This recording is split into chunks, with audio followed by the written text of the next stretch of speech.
देखिए, ये नई पॉलिसी आई है। कोई भी जो पॉलिसी तैयार होती है एक साइंटिफिक टेम्परामेंट डेवलपमेंट के साथ तैयार होती है, जिसके अंदर एक साइंटिफिक टेम्परामेंट और जो ओरिजिनल फैक्ट हैं, जो आर्कियोलॉजी, आर्किविस्ट, एक उसकी पूर्ण परिपक्व तरीके से एक पूरा सिस्टम है, उस तरीके से डेवलप्ड होती है। लेकिन नई एजुकेशन पॉलिसी में ये एक एजेंडे के थ्रू राजनीतिकरण करते हुए या पूंजीवादी अर्थव्यवस्था को ध्यान में रखते हुए इसका डेवलपमेंट या इसको आगे लाके प्रायोजित किया जा रहा है, जिसके खिलाफ हमारा प्रदर्शन है। हम चाहते हैं जिस तरीके से हवा, पानी, धूप पे एक हर इंसान का एक हक होता है, उसी तरह एजुकेशन भी पूरी तरह हर आदमी का, एक कोई भी उससे वंचित ना रहे, कोई भी उससे फंडामेंटल राइट्स के अंदर आता है। यहाँ तक कि बाबा साहब अम्बेडकर ने भी एजुकेशन, राइट टू एजुकेशन के बारे में लिखा, जो जाके 2005 में ये वहाँ पे हमारी सत्ता में लिखित तौर पे आया। लेकिन हम इसका विरोध करते हैं। जो भी जन विरोधी होगा, एजुकेशन अगर हर बच्चे को नहीं मिलेगी जो कि उसका अधिकार है, तो हम उसके खिलाफ बोलेंगे, जिसके लिए आज हम यहाँ एकत्र हुए हैं 9 मई को। तो क्या सर सबको एजुकेशन नहीं मिल रही है आपकी नज़र में?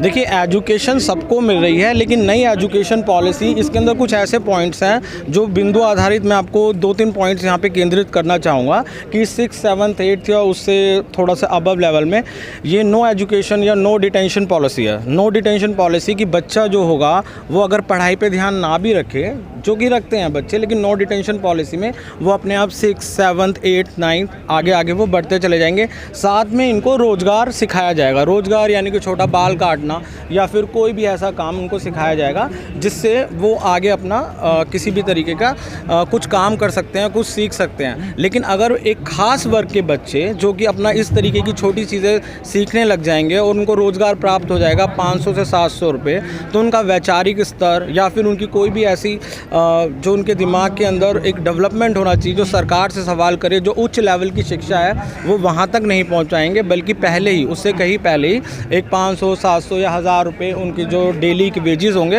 वो उन पे आधारित हो जाएंगे और एक चीप लेबर तैयार होगी इससे, जिसके हम खिलाफ हैं। जो गुजरात सरकार, उसने कहा था कि हम सरकार जो स्टूडेंट हैं उनको पिंचर लगाना भी सिखाएंगे और उससे व्यावसायिक जो शिक्षा को लेकर वो काम कर रही है।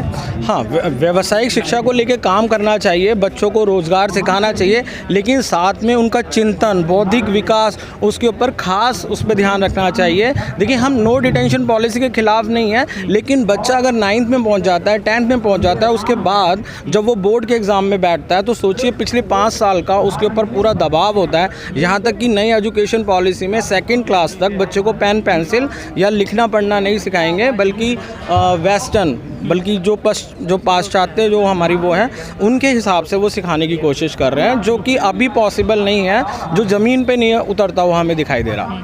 2 साल का बच्चा होता है तो उसको तुरंत स्कूल में ले आते हैं, प्ले स्कूल में डाल देते हैं, इससे तो ज़्यादा बच्चे का शिक्षा दी जाएगी ना उसको। तो देखिए, यहाँ पर अभी तो कोई ऑब्लिगेशन नहीं है किसी भी पुरानी एजुकेशन पॉलिसी में कि आप 2 साल के बच्चे या 3 साल के बच्चे को आप किसी भी प्ले स्कूल में डालें। वो हमारी व्यक्तिगत इच्छा है, जिसके अंदर हम ऐसा कर सकते हैं। लेकिन न्यू एजुकेशन पॉलिसी जिसके अंदर +3 मतलब 3 साल से छोटे बच्चों को आपको स्कूल भेजना ही भेजना पड़ेगा, मतलब उसके अंदर आपको ऑब्लिगेशन है, क्योंकि वो 5+3+3+4 सिस्टम जो है उसको लेके आ रहे हैं। अब आप ये समझिए, इतना छोटा बच्चा, और हम जिस स्तर की बात कर रहे हैं, जो क्लासेस की बात कर रहे हैं, 3 साल का बच्चा अनहाइजीनिक कंडीशन है, उसको और भी मतलब उनको सफाई, स्वस्थ, वो सारी चीज़ें 3 साल के बच्चे को एक सरकारी स्कूल में कैसे मुहैया करवा पाएंगे। बहुत सारे सर प्राइवेट स्कूल खुल गए हैं, प्राइवेट यूनिवर्सिटीज आ गई हैं, इससे तो ज़्यादा शिक्षा का प्रसार होगा ना। हाँ, ज़्यादा शिक्षा का प्रचार होगा, लेकिन जब 6th, 7th, 8th में ही एक बच्चा, एक छोटे तबके के बच्चा जिनको लेबर क्लास या इस तरीके की एक पूरी क्लास डेवलप की जाए। देखिए, टेक्निकल एजुकेशन बिल्कुल ज़रूरी है, लेकिन ये देश कैसे चलता है, हमारा समाज कैसे काम करता है, राजनीतिक अर्थव्यवस्था क्या है, पॉलिटिकल साइंस क्या है, हिस्ट्री क्या है, पुराने देशों में, पुरानी संस्कृति में कैसे पूरे हमारा ह्यूमन का, कैसे ह्यूमैनिटी का डेवलपमेंट हुआ, वो सारी केंद्रित होनी चाहिए। ये हर बच्चे का अधिकार है कि कुछ गलत होता है वो सरकार से सवाल कर सके। जो आज ऐसा टाइम आ गया है कि लोग बोलते हैं, जो अच्छी सैलरी भी कमा रहे हैं, वो कहते हैं कि हमें पॉलिटिक्स से कुछ नहीं लेना देना है, इस तरीके से कुछ नहीं, क्योंकि उनको पॉलिटिकल अवेयरनेस ही नहीं है, इसका ज्ञान, इसके बारे में भी ज़्यादा से ज़्यादा लोगों का बौद्धिक चिंतन और विकास करना चाहिए, सिवाय इसके कि वो सिर्फ एक लेबर की तरह बड़े बड़े पूंजीपति के यहाँ काम करे। उससे हटकर उनका राजनीतिक विकास होना चाहिए, सामाजिक विकास होना चाहिए। नई एजुकेशन पॉलिसी है, उसमें आरक्षण को लेकर कितना ध्यान रखा गया है? नई एजुकेशन पॉलिसी में किस चीज़ का?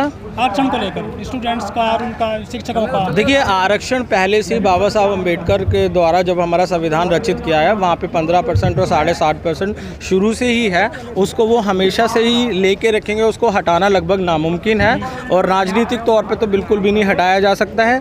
तो 15% वो रहा है, वो रहेगा, हम उसका स्वागत करते हैं। लेकिन जो नियुक्ति होती है चाहे यूनिवर्सिटी में चाहे कॉलेजों में, वहाँ तो कुछ ऐसा हो नहीं रहा है, भर्तियाँ नहीं हो रही हैं। हाँ, देखिए, कहीं तो वो अनुदान, पहले अनुदान प्राप्त होता था, जो छोटी छोटी यूनिवर्सिटी होती थी, स्कूल्स होते थे, कॉलेज होते हैं, अब वो ये नहीं करके उनको लोन देंगे।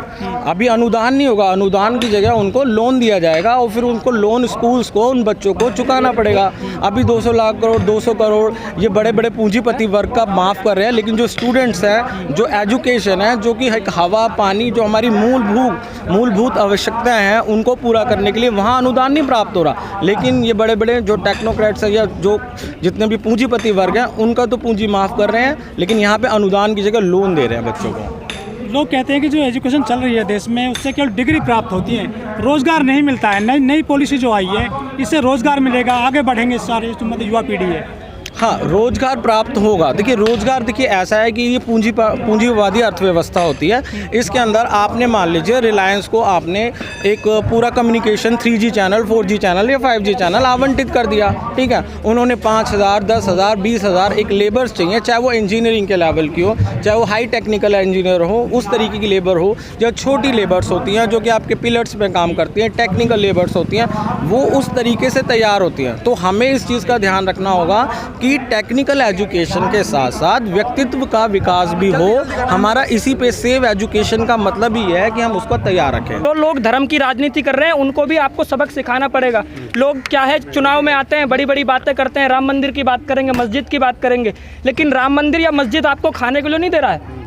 महंगाई देखो, सिलेंडर महंगा हो रहा है, पेट्रोल महंगा हो रहा है, आए दिन सब चीज़ महंगी होती जा रही है, लेकिन लोग घरों में बैठे हैं। घरों से निकलो, इस सरकार से लड़ो, नहीं तो आने वाली नस्लें गुलाम हो जाएंगी हमारी। सब बर्बाद हो रहा है, ये देश बिक चुका है। सड़कों पे उतरना पड़ेगा, सब लोगों को साथ में आना पड़ेगा। पहले यूपी का चुनाव का रिजल्ट आया, लोगों ने तो भरपूर बम्पर वोट दिया, आप कह रहे हो महंगाई है। लोगों ने वोट कहाँ दिया उनको? क्यों नहीं दिया? कहाँ दिया? फुल मेजोरिटी की सरकार बनी है। आज आप बैलेट पेपर से चुनाव करा लो, अगर उनकी औकात है। ईवीएम पर सवाल उठा रहे हो? अगर उनकी औकात है, हाँ बिल्कुल, हाँ बिल्कुल है। बहन जी क्यों नहीं उठाते? देखिए बहन जी, क्यों नहीं उठाते? देखिए